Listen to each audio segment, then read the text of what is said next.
హెబ్రీయులకు రాసినటువంటి పత్రిక 3వ అధ్యాయము 1వ వచనం. ఇందువలన పరలోక సంబంధమైన పిలుపులో పాలు పొందిన పరిశుద్ధ సహోదరులారా, మనము ఒప్పుకొనిన దానికి అపోస్తులుడును ప్రధాన యాజకుడును అయిన యేసు మీద లక్ష్యముంచుడి. ప్రార్థన. ప్రేమ కలిగిన మహాపరిశుద్ధ తండ్రి, నీ ఘనమైన నామానికి స్తోత్రాలు చెల్లిస్తున్నాము. ఇదిగో ఈ పునరుద్ధాన దినమందు నీ మాటలన్నీ కూడా చదివి ధ్యానించి కడగబడి అమూల్యమైన నీ శరీరము రక్తం తీసుకునే అవకాశం భాగ్యం ఇచ్చారు. అందుని బట్టి స్తోత్రాలు.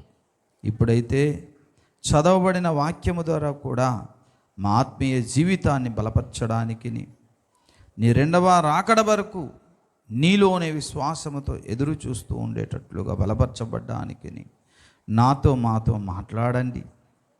మా కన్న తండ్రి, పిల్లలందరూ కూడా నీ సన్నిధిని ఒట్టి చేతులతో లేక గుప్పెట్లు విప్పి నీకు ఇచ్చిన ప్రతి కానుకను మీరు స్వీకరించండి అయ్యా. వారిచ్చిన ప్రథమ ఫలము, దశమాభాగము, స్వేచ్ఛార్పణ, మొక్కుబడి, రైసు, రక్తమాంస ద్రవ్యాలు, ఫలాలు, వీటన్నిటినీ స్వీకరించు తండ్రి. తిరిగి దీవించండి. నీ పని కొరకు ప్రభువా వారు గుప్పెట్లు విప్పి ఇచ్చినప్పుడు తిరిగి వారిని మీరు దీవిస్తానని మాటిచ్చారు. కాబట్టి వారు నీవిస్తావన్న ఆశతో ఎదురు చూస్తున్నారు. తిరిగి వారిని మమ్మల్ని దీవించండి. ఇదిగో విత్తువాడు పంట పొలములో నేను పాలు పొందుతానన్న ఆశతో విత్తవలను కదా అంటుంది లేఖనం. కాబట్టి విత్తారు, ఫలాన్ని మీరే ఇవ్వండి తండ్రి. నేరుగా వాక్యములోని మేము వెలుచుండగా మీరు మాతో మాట్లాడి మమ్మల్ని దీవించి మమ్మల్ని బలపరిచి మాకు ఏ అవసరాలు ఉన్నాయో అవన్నీ యేసు నామములో మీరు మాకు అనుగ్రహించి తీర్చి పోషించి మహిమ పొందమని యేసు నామమును బట్టి ప్రార్థిస్తున్నాము తండ్రి. ఆమేన్. దేవునికి స్తోత్రం. హల్లెలూయా. ప్రియా దేవుని బిడ్డలారా, ఒక 15 లేదా 20 నిమిషాలు కరెక్ట్గా నేను ముగించేస్తాను. జాగ్రత్తగా ఆలకించండి. హెబ్రీయులకు రాసినటువంటి పత్రిక 3వ అధ్యాయం మొదట్లో, ఇందువలన పరలోక సంబంధమైన పిలుపులో పాలు పొందిన పరిశుద్ధ సహోదరులారా ఏమంటుందండి లేఖనం? ఇప్పుడు గమనించండి. పరలోక సంబంధమైన పిలుపులో పాలు పొందిన పరిశుద్ధ సహోదరులట. ఏమో మన ఇంటికి, మన వీధికి బంధువులు ఎవరో వచ్చారనుకో, బంధువులు ఏదో మెచ్యూరి ఫంక్షన్ అనుకో, వాళ్ళు ఓ ఇన్విటేషన్ కార్డు ఇస్తారు. అవునా? వీధిలో ఒక 30 ఇళ్ళు ఉన్నాయనుకో, ఓ 2 లైన్లో ఒక్కొక్కరికి ఇస్తూ రెండమ్మ అంటున్నారు. మీ ఎదురింటి వాళ్ళకి ఇచ్చారు, పక్కింటి వాళ్ళకి ఇచ్చారు, ఈ పక్కింటి వాళ్ళకి ఇచ్చారు, అందరికి ఇచ్చారు, కానీ నీకే ఇవ్వలేదు. సరే, మరుసటి రోజే ఫంక్షన్, అందరూ రెడీ అవుతున్నారు ఫంక్షన్కి వెళ్దామని. వెళ్తుంటే అందరు అడుగుతున్నారు, తొందర రండి వేగం అని. నిన్నే రారా, మధ్యాహ్నం 12 అయిపోయింది, భోజనం స్టార్ట్ అయిపోద్ది అంటుంది. అప్పుడు మనం వెళ్తామా? ఎందుకు వెళ్ళం చెప్పండి? పిలవలేదు కాబట్టి మనం వెళ్ళము. మీరు వెళ్ళండి అమ్మా, మీరు రాము. ఏమంటే అంటే మాకు పిలుపు రాలేదు. పిలిస్తే మాత్రం వెళ్తాం. ఓకేనా? అది పిలుపు. మనల్ని కూడా పరలోక సంబంధమైన పిలుపుని దేవుడు పిలిచాడట. ఈ లోకంలో చాలామంది ఉన్నారండి. దేవుడు అందరినీ పిలుస్తున్నాడు, కానీ అందరూ ఓయ్ అంటున్నారా? అనడం లేదు. కానీ మనమైతే ఆయన పిలుపునకు చెవియొగ్గి విధేయత కలిగి లోబడి, ఎస్ నాన్న నేను కూడా పరలోకానికి వస్తానని యేసయ్యతో నిబంధన చేశాం. అవునా కాదా? వీధిలో చాలామంది ఉన్నారు, అందరూ వచ్చేస్తారా? పిలిచిన వారు రాలేదు, మనం పిలుపుని అందుకున్నాం. కాబట్టి వాళ్ళకు మనకు తేడా ఉందా లేదా చెప్పండి? మనమేమో ఆ పరలోక సంబంధమైనటువంటి ఆ శ్రేష్టమైన పట్టణానికి, జరగబోయే విందుకి, జరగబోయే వివాహ మహోత్సవానికి, శ్రేష్టమైన భక్తుల దగ్గరికి మనం పిలవబడ్డాం. మరి తక్కినలో పిలిచిన వాళ్ళు రాలే. కాబట్టి పౌలు ఎవరికి చెప్తున్నారు? పిలువబడిన వారికి చెప్తున్నాడా? పిలవబడని వారికి చెప్తున్నాడు? చెప్పండి. నువ్వు పిలువబడ్డావా? చెప్పండి. అయితే ఇది ఎవరికి? మనకే. హల్లెలూయా. నేను పిలువబడ్డాను పరలోకానికి. ఎస్ నాన్న, వస్తాను, ఖచ్చితంగా వస్తాను అని మనము ఈ భూమి మీద ఎలా జీవించాలి? పిలువబడినటువంటి వారు పెండ్లి విందుకి, గొర్రెపిల్ల పెండ్లి విందుకి, వివాహ మహోత్సవానికి, పరలోక పట్టణానికి పిలువబడిన వారు ఈ భూమి మీద ఉన్నారు. టైం అయ్యాక వెళ్ళాలి అక్కడికి. అంతవరకు ఇక్కడ వీళ్ళు ఎలా జీవించాలి అనేది దేవుడు నేర్పిస్తున్నాడు. అక్కడ మనం ఎలాగా నిజంగా పిలువబడ్డామంటే మనం ఎలా జీవించాలో నేర్పిస్తున్నాడు ఇక్కడ పరిశుద్ధాత్మదేవుడు. ఎలా అంటే, మనము ఒప్పుకొనిన దానికి అపోస్తులుడును ప్రధాన యాజకుడైన యేసు మీద లక్ష్యముంచుడి. హల్లెలూయా.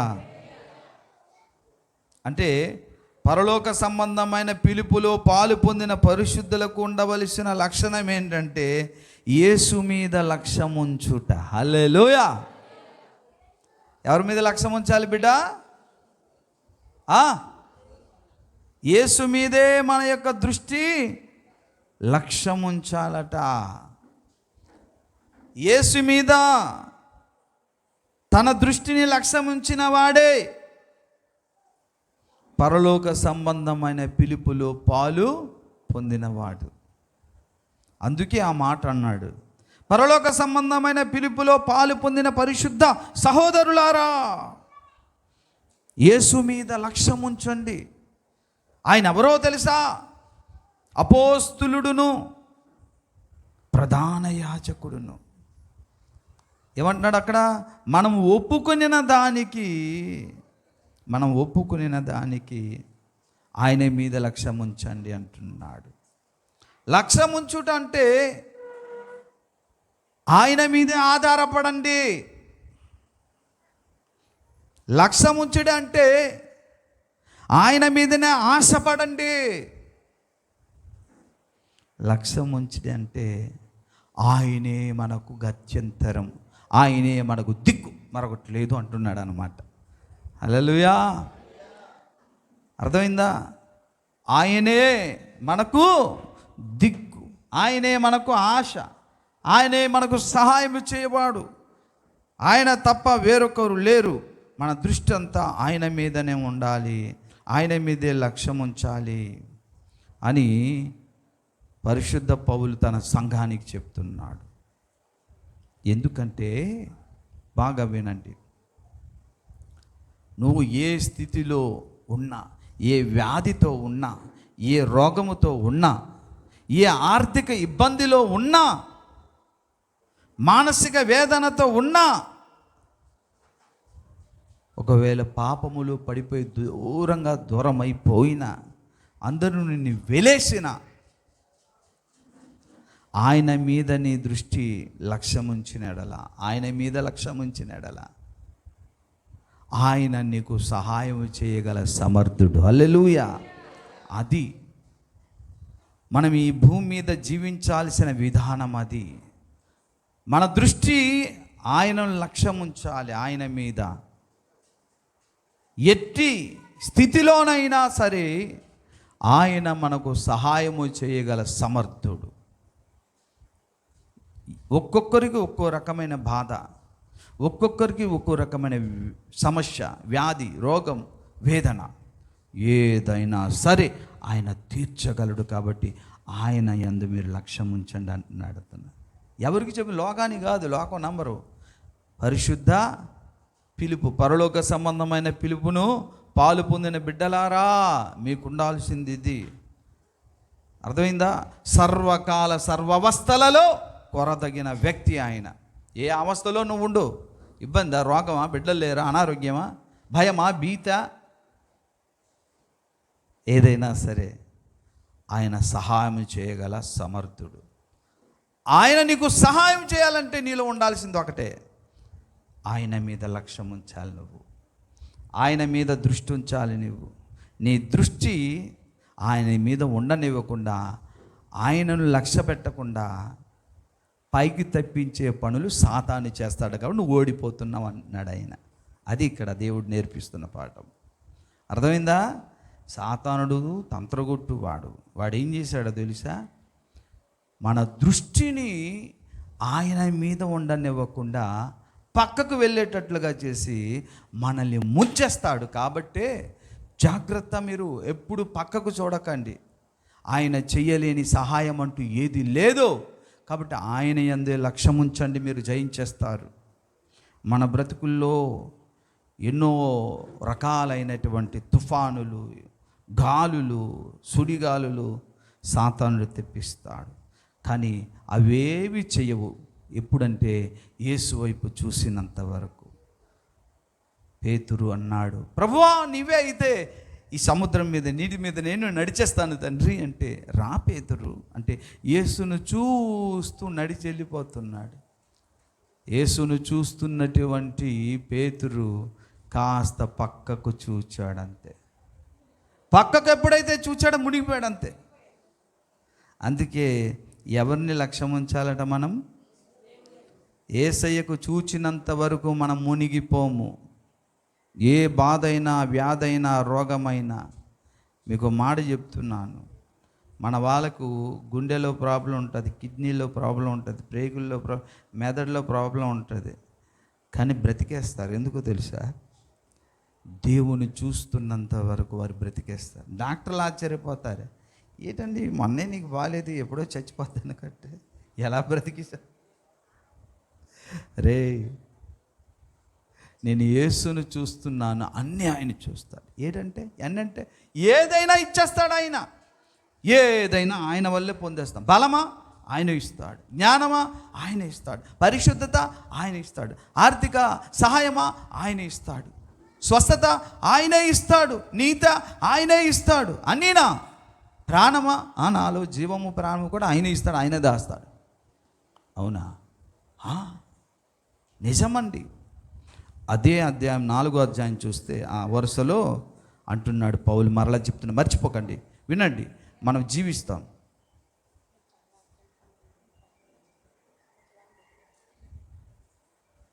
సరే చూడండి, 4వ అధ్యాయంలో ప్రియులారా 14, ఆకాశ మండలము గుండా వెళ్ళిన దేవుని కుమారుడు అయిన యేసు అను గొప్ప ప్రధాన యాజకుడు మనకున్నాడు. ఆ 3 వాటిలో కూడా ఏమన్నాడండి? ప్రధాన యాజకుడు చెప్పాడు కదా. ఎందుకలా చెప్తున్నాడు ఆయన? ఎందుకు ప్రధాన యాజకుడు? ఎందుకన్నా ప్రధాన యాజకుడు దేవునికి ప్రజలకు మధ్యవర్తి. కన్నీరు కార్చి, అయ్యా బిడ్డలకి క్షమించండి అని మొరబెట్టేవాడు ప్రధాన యాజకుడు. ఇక్కడ ఈ ఉన్న ప్రధాన యాజకుడు ప్రాణమే పెట్టాడు, రక్తమే కార్చేశాడు. కాబట్టి మన పక్షమున ఆయన ఏం చేస్తాడు? తండ్రి దగ్గర, బిడ్డలు ఒకవేళ తప్పు క్షమించు తండ్రి, కృప చూపు, నా రక్తమును బట్టి మన్నించే తండ్రి అని అంటాడట. మళ్ళీ అక్కడ ఏమని పరిచయం చేశాడు? అపోస్తలుడు అంటే రాయబారి. దేవుని దగ్గర నుంచి వర్తమానాలు, ఆశీర్వాదాలను ఇచ్చేస్తుంటాడు. హల్లెలూయా. ప్రవక్త. ఏది కావాలన్నా ఆధ్యాత్మిక జీవితంలో అన్నీ ఇచ్చేస్తాడు. సూచక్రియలు కూడా జరిగించేస్తాడు. సూచక్రియల ద్వారా కూడా అపోస్తులత్వాన్ని రుజువు చేస్తాడు అని బైబిల్లో ఉంది. అద్భుతాల ద్వారా కూడా మన జీవితాలు కట్టేస్తాడు. కాబట్టి యేసయ్య మీద మీరు ఎందుకు దృష్టించాలి, ఎందుకు లక్ష్యం ఉంచాలంటే, ఆయన మన ఆధ్యాత్మిక ఇల్లు కూడా కట్టువాడు, ఇహలోక జీవితాలు కూడా కట్టువాడు. ఆ కడుతున్న టైంలో ఈ సాతాను ఏం చేస్తాడంటే, నిన్ను ఆయన వైపు చూడనివ్వకుండా చేసి నీళ్లు కోల్చడాకు చూస్తాడు, నిన్ను ముంచడాకు చూస్తాడు. పేతురు యేసు వైపు చూసినంత వరకు వాడేమి చేయలేడు, వాడికి శక్తి లేదు. జాగ్రత్తగా ఇటు చూడు అని పక్క నుంచి ఏవో తెప్పిస్తుంటాడు. అని చూడక, అరే యోధా గోత్రపు సింహమే, దేవుడే నా దగ్గర ఉండగా పిల్లులు, ఎలకలు, నక్కలు, కుక్కలు ఏం చేస్తాయి? వెలుగయ్యున్న దేవుడు, బలమయ్యున్న దేవుడు, ఈ పంచభూతములను తన చేతులతో బంధించినవాడు, తన మాటకు లోబరిచినవాడు, ఆయన నాతో, ఆయన చూస్తుండే ఇవేం చేస్తాయి అనే విశ్వాసము దేవుని మీద నుంచి మన అంతరంగములో మనం ఎలాగైతే ఒప్పుకుంటున్నామో అదే లక్ష్యం ఉంచాలట. హల్లెలూయా. అందులో నుండి నీ చూపు సైడ్ ట్రాక్ అవ్వకూడదు, కానీ అలా సైడ్ ట్రాక్ అయ్యేటట్లుగానే సాతాడు చేస్తాడు, అక్కడ దొరికిపోతాం మనం. అందుకే హెబ్రీయులకు రాసినటువంటి పత్రిక అందులోనే 12వ అధ్యాయంలో మొదటి వచనంలో చెప్తుంది లేఖనం, చదవండి. 12వ అధ్యాయం అన్నాను నేను.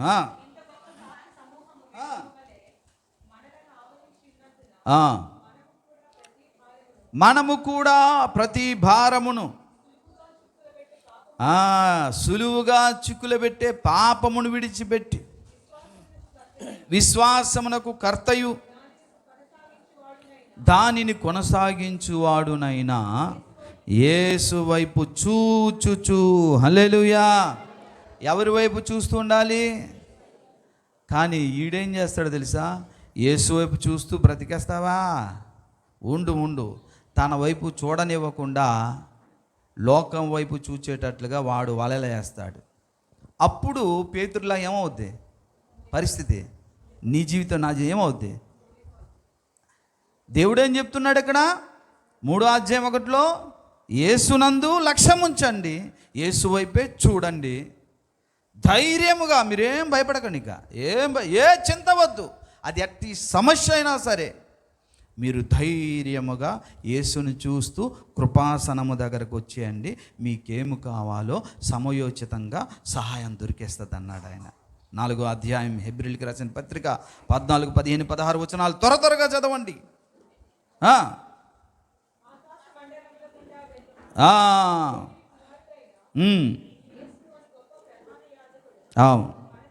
మనకున్నాడు కనుక వినండి, మనం ఒప్పుకొనిన దాన్ని గట్టిగా చేపట్టుదామన్నాడు. ఇక్కడ 3లో కూడా ఒప్పుకున్న దాన్ని అన్నాడా లేదా? 3 మనము ఒప్పుకునిన దానికి ఓకే. ఇక్కడ 4:15లో బహుశా అదేనా 14లో, మనము ఒప్పుకునిన దానిని గట్టిగా చేపట్టాలి. ఏంటా ఒప్పుకోవడం అంటే? యేసు నా కొరకు విజ్ఞాపన చేసేటటువంటి ప్రధాన యాజకుడు, యేసు ఆయన అపోస్తులుడు, నా కొరకు ఏ అద్భుతాలైనా చేస్తాడు, ఉపదేశిస్తాడు, ఏ కార్యమైనా చేసి పెట్టేస్తాడు. ఆయన వైపే చూస్తా. నా ఆత్మీయ జీవితాన్ని కూడా అతనే కడతాడు, నన్ను దేవుని ఇల్లుగా ఆయనే మారుస్తాడు. ఈ లోకములు ఏ పరిస్థితి కూడా మార్చదు, ఆయనే మారుస్తాడు ఆయన ఇల్లుగా అని ఒప్పుకోవాలట. మనం నమ్మాలట. ఆ విశ్వాసము నుండి, ఆ దృష్టి నుండి, ఆ చూపు నుండి సైడ్ ట్రాక్ తప్పకుండా మనం జాగ్రత్త పడాలి. మనం చేయాల్సింది అదే. విజయం మనదే. యేసుని చూచినంత వరకు సాతానుడు ఏమి చేయడు, ముట్టుకోడు.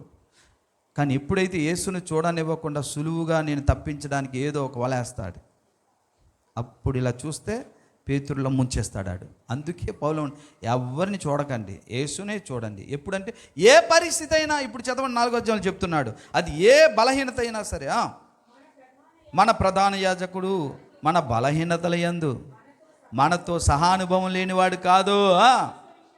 సమస్త విషయములో, ఏ విషయమైనా బిడ్డ, అనారోగ్యమా, ఇబ్బందా, అవమానమా, రోగమా, భయమా, భీత, మానసిక వేదన, సమస్త విషయములలోనూ ఏదైనా సమస్త విషయములలోనూ మన వలనే శోధింపబడినను ఆయన పాపము లేనివాడుగా ఉండెను. కాబట్టి మనము కనికరింపబడి సమయోచితమైన సహాయము కొరకు కృప పొందున్నట్లు ధైర్యముగా వెళదాము కృపాసనము దగ్గరికి. హల్లెలూయా.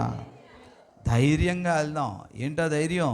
నా యేసయ్య ఉన్నాడు, ఏ బాధలైతే రాని, ఏ గాలైతే వీయని, ఏ అలలైతే ఎగసిపడని, యేసయ్య ముందున్నాడుగా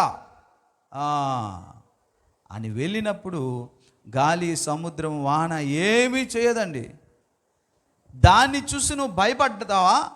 యేసుని చూసి ధైర్యంగా ఉంటావా? కానీ పేతురు గాలిని చూసి భయపడ్డాడు, యేసు ఉన్నాడని ధైర్యం మర్చిపోయాడు. అందుకే పడిపోయాడు. దేవుడు అందుకే ఇక్కడ చెప్తున్నాడు, మీకు ఏ బాధలు వచ్చినా ఆ బాధల్లో కూడా నా యేసయ్య ఉన్నాడు. నా యేసయ్య ఊరకని అనుకోండి, అలాగ నా యేసయ్య ఉన్నాడు, నా యేసయ్య ఉన్నాడు, నా యేసయ్య ఉన్నాడు.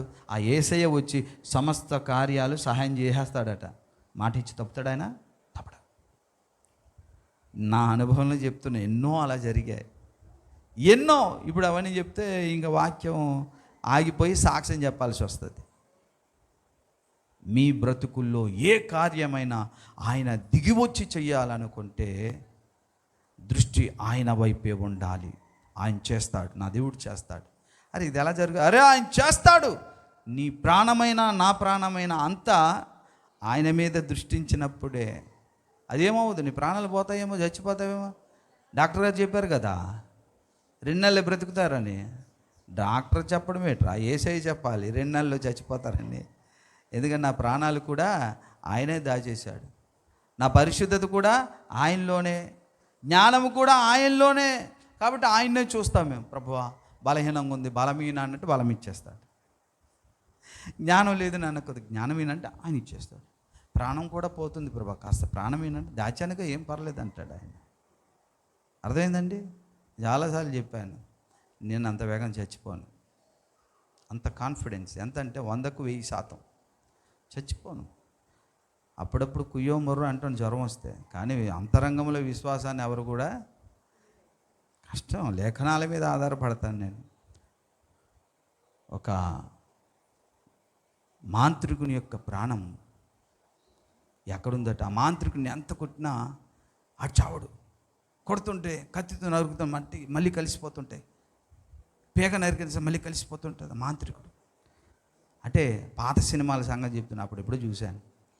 కాబట్టి ఈ హీరో గించుకుంటుంటాడు, అరే ఈ నెల చంపుతామని. అప్పుడు తెలుస్తుంది రహస్యం. 7 సముద్రాలు దాటి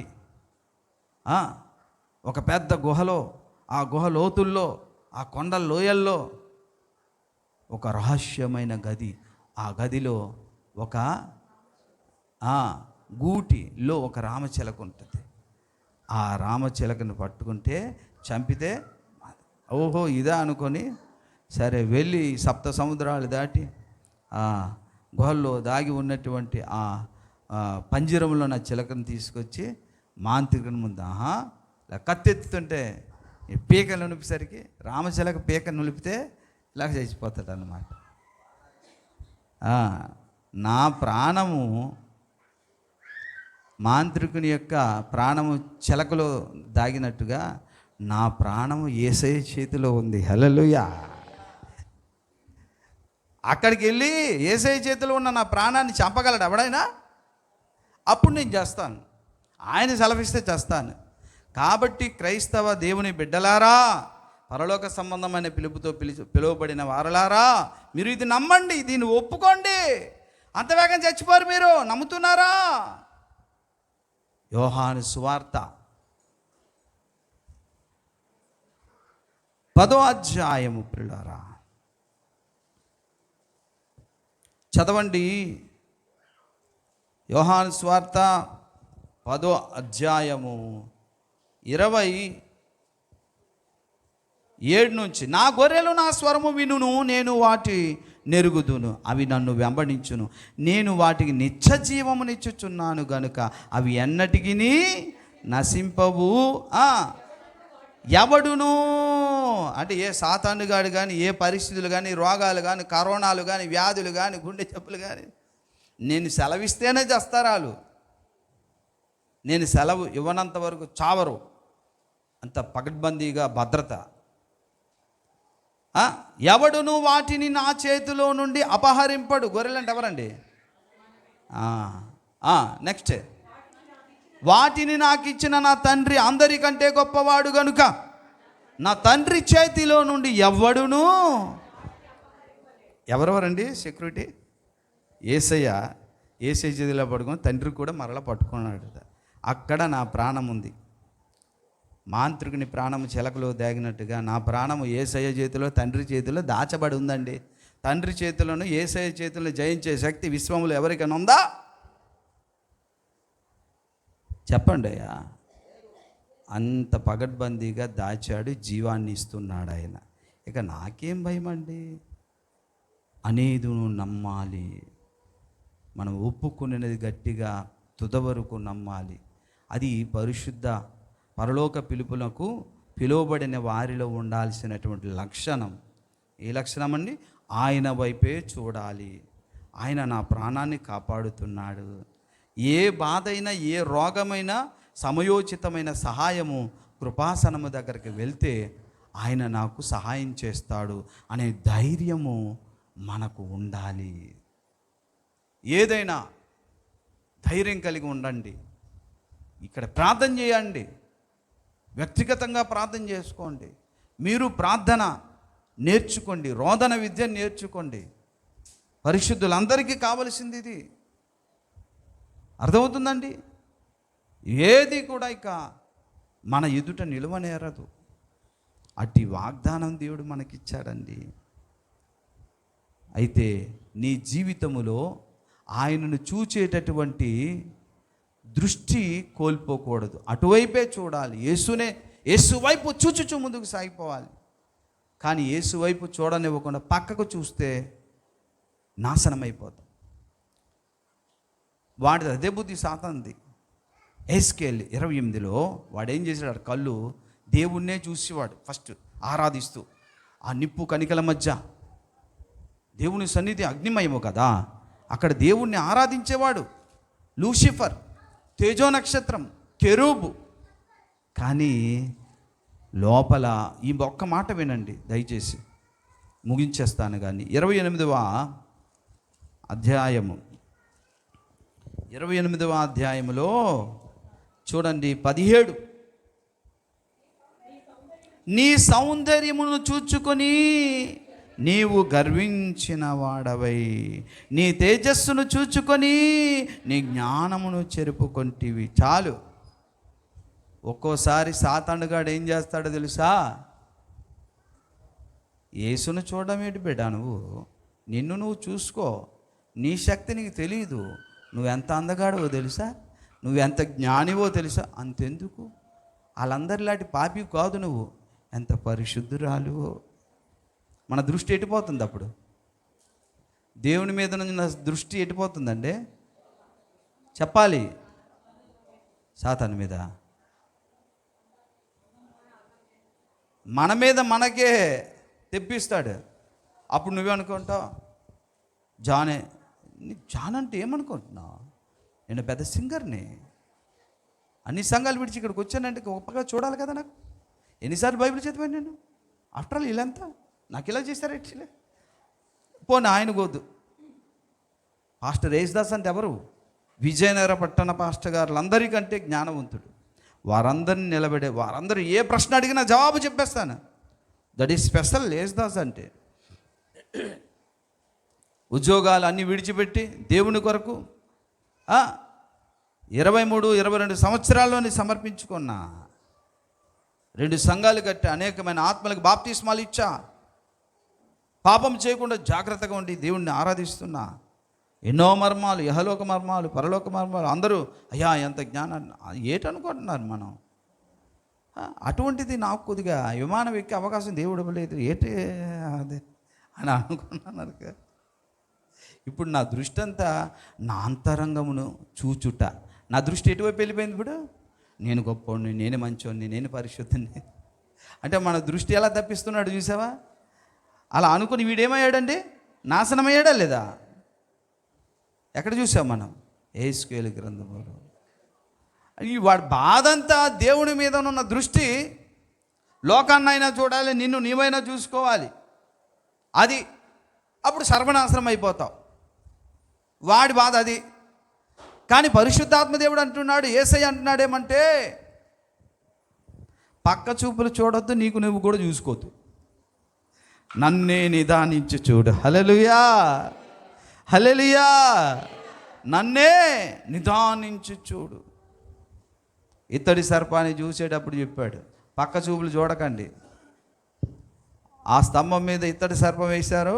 సర్పం కాటుతో బాధపడుతున్న వారందరూ నిదానించి చూడమన్నాడు. చూసిన వాళ్ళందరూ బ్రతికేశారు. మనము యేసునే చూడాలి. ఏ స్థితిలోనైనా, ఏ పరిస్థితిలోనైనా సరే నీకు సహాయం చేయగల సమర్థుడు ఆయన వైపే చూడు అని లేఖనము నేర్పిస్తున్నది. ఎందుకంటే మనం పరలోక సంబంధమైన పిలుపులో పిలువబడిన పరిశుద్ధులము. మనకు ఉండవలసిన ఏకైక లక్షణము ఆయనను మాత్రమే చూచుట. ఆయన మాత్రమే చూస్తే ఈ లోకములో ఏవి మనల్ని టచ్ చేయవు. కాస్త ఆయన మాత్రం చూస్తూ చూస్తూ నన్ను చూసుకొని నేను మంచివాడినే, ఎంత బాగా పాడుతాను, ఎన్ని మర్మాలు చెప్పాను తెలుసా నేను, వీళ్ళకి తెలియదు, ఈ ప్రజలకి అసలు నా విలువ తెలియట్లేదు, ఎంత గొప్పవాడిని నేను, ఇదే సేవ వేరే వీధిలో ఏదో విశాఖపట్నంలో చేస్తే నాకు విమానం ఉన్నాయేమో, ఏమనుకుంటున్నాను నేను అనుకొని ఇప్పుడు ఈ దృష్టి అంతా ఎటుపోతుంది, దేవుణ్ణి చూడట్లేదు. నా గొప్పతనం నాలో ఏమోదయ్యా గొప్పతనం? నాకు జ్ఞానం ఇచ్చింది ఎవరు చెప్పు? బలం ఇచ్చింది ఎవరు చెప్పు? పరిశుద్ధత ఇచ్చింది ఎవరు చెప్పు? నీతి ఇచ్చింది ఎవరు చెప్పు? మరి నేను ఇప్పుడు ఏమనుకుంటున్నాను, నేను నేను నేను అలా కూడా చేస్తాడు, పక్కకు కూడా చూపిస్తాడు. అలా చూడకండి, మీరు ఓడిపోతారు, పడిపోతారు. యేసయ్య మన దృష్టి ఎప్పుడు ఇలా ఉండాలి. యేసయ్య సమయోచితమైన సహాయము కొరకు కృపాసనము దగ్గర చేరమంటుంది. ధైర్యంగా చేరండి, నీకు ఏది కావాలో అది ఇచ్చేస్తాను అన్నాడు. అదే మన ధైర్యం. నా యేసే నా ధైర్యం. కాబట్టి యేసయ్య మీదనున్న దృష్టి, ఆయన కృప మీదున్న లక్ష్యము వేరే దాని మీద తప్పిందా, అప్పుడే సాతానుడు ఈజీగా మనకు ముప్పతిప్పలు పెట్టేసి సులువుగా చిక్కులు పెట్టు పాపం మన ఎందులో ముంచేస్తాడో చెప్పలేం. కాబట్టి మన దృష్టి ఆయన మీదనే ఉండాలి. ఎందుకో తెలుసా, మనదంటూ మనమంటూ ఏమీ లేదు, అంతా ఆయన బట్టే ఉన్నాము. కొరింథీయులకు రాసినటువంటి మొదటి పత్రిక 1వ అధ్యాయము 37 చివరి వచనాలు బహుశా చూస్తున్నాను. అతిశయించువాడు ప్రభువునందే అతిశయించాలి అని వ్రాయబడింది నెరవేరినట్లా దేవుని మూలముగా, అంటే ఎవరు? యేసయ్య మనకు జ్ఞానమై ఉన్నాడు, నీతి, యేసే మనకు నీతి, యేసే మనకు పరిశుద్ధత, యేసే మనకు విమోచన. ఇంకా నాదంటే ఏముందండి? తండ్రి అయిన దేవుడు మిమ్మల్ని రాణిస్తాడు. వచ్చాను తండ్రి, నేను వచ్చాను, ఎవడరా నీకు రమ్మన్నాడు? ఇదేంటి నాన్న, ఇక్కడ పాపులకి చోట్లేదు. చోటు లేకపోతే పెట్టి నేను నీతిమంతున్నా, ఎక్కడొచ్చింది నీ నీతి అని అంటే, ఇదిగో నాయన యేసుని ధరించుకున్నాను కదా, ఎస్ రా అంటాడు ఆయన. మన నీతి తీసుకొచ్చి దేవుని పెడితే పో అంటాడు ఆయన. అందుకని నువ్వు నీతిమంతుడుగా ఉన్నావన్నా, నీ ప్రాణం నిలబడుతుందన్నా, నువ్వు జ్ఞానవంతుడివైనా, నువ్వు పరిశుద్ధుడివైనా యేసును బట్టే, యేసును ధరించుకున్నాం, యేసును తోడుకున్నాం కాబట్టే. అందుకే ఈ భూమి మీద మనం బ్రతికున్నంత కాలము కూడా ఏం చేయమంటున్నాడని పౌలు, యేసు వైపు చూస్తూ ఈ లోక సంబంధమైన ప్రతిదీ కూడా జయించేద్దామన్నాడు. మీలో మనలో ఎవరైనా సరే ఆయన వైపు చూడడము మానేసి పక్కది చూసామనుకో ఏమవుద్ది? దావీదు అన్నాడు, కొండల తట్టు కన్నులెత్తుచున్నాను, సహాయం ఎక్కడి నుంచో రాదురా బిడ్డ. అలా అనుభవం వచ్చింది. అప్పుడు నీ దగ్గర నుంచే సమయోచితమైన సహాయం వస్తుందని ఆయన వైపు చూచాడు. అర్థమైందండి? అందుకని మన బ్రతుకుల్లో వ్యాధి అయినా, బాధ అయినా, ఇబ్బందులైనా, ఆర్థిక ఇబ్బందులైన, వ్యాపారంలో నష్టాలైనా, పాపములు పడిపోయినా ఒకటే, తండ్రి నన్ను లేవనెత్తవా నాయన, నీ పాద సన్నిధికి వస్తున్నాను, నీ బలిపీఠం దగ్గరికి, కరుణాపీఠం దగ్గరికి వస్తున్నాను. ఎందుకంటే నువ్వు ఉన్నావన్న ధైర్యం ప్రభువా, నిన్నే చూస్తా, సరే నన్ను సరిచేయనాయన అని ఆయన దగ్గరికి వెళ్దాం. ఎవరి దగ్గరికి వెళ్ళవద్దు, దేని మీద ఆధారపడద్దు. నీ దగ్గర డబ్బులు ఉండొచ్చు, మెడిసిన్ కంటే, డబ్బు కంటే, వైద్యం కంటే, హాస్పిటల్ కంటే ముందు నీ దృష్టి, నా దృష్టి దేవుని మీద ఉంచితే తర్వాత ఆయన ఎలా చేయాలో అలా రోగాన్ని బాగు చేస్తాడు. ఆమేన్. ప్రార్థన. ప్రేమ కలిగిన మహాపరిశుద్ధుడా, ఆశ్చర్యకరుడా, ఆలోచనకర్త దేవా, నీ మీద దృష్టి ఉంచి మేము ఎందుకు నడవాలో నాయన నీ యొద్ద నుంచి ఏదైనా సరే ఏవైనా సరే నువ్వు చేయగలవు నాయన. ఈ సమయంలో ప్రభువా విన్న వాక్యాన్ని 30 దంతులుగా 60 దంతులుగా 100 రంతులుగా మా యందు నిండారా ఫలింపజేయండి నాయన. వినివిరిగి మీద పడిన 6 100 100 6 నాయన, సూర్యుడే పశ్చిమన ఉదయించినా సరే నాయన, మేము ఒప్పుకునిన దాన్ని గట్టిగా చేపట్టి విశ్వాసం ఉంచి నిన్ను చూస్తూ